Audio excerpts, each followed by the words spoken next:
Hello mga Mima Bells. So today is Sunday. Supposed to be magsimba kami kaya lang medyo masama ang pakiramdam ni Dada kaya dito na sa bahay. So for now, magluluto ako ng sopas para may sabaw. Watching ng X-Pass.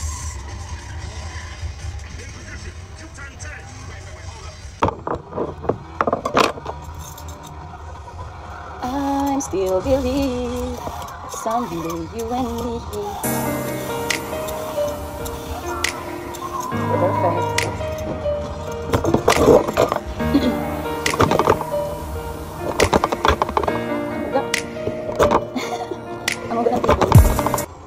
Ipi-prepare muna natin lahat ng kailangan para dire-diretso na yung luto. So ngayon, naghihiwa ko ng carrots. Bali, ang hiwa niya para sa akin ganito. Ewan ko lang sa inyo ha. Sa akin ganyan. Hindi ako masyadong maalam magluto pero try lang.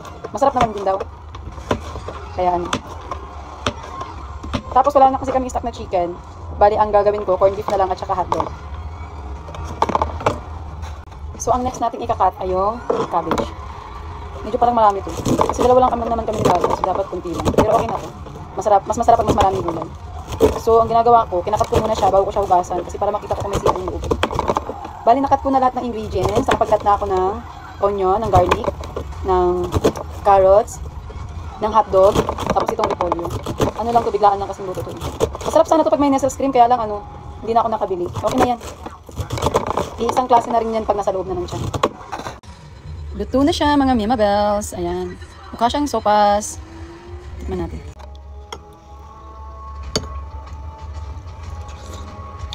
Init.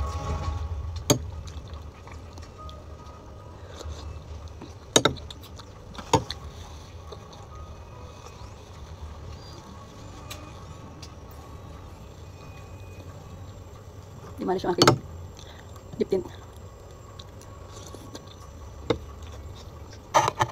Anong masasabi mo sa sopas ko? Sarap. Gagaling ka na yan. Uh-huh. Okay.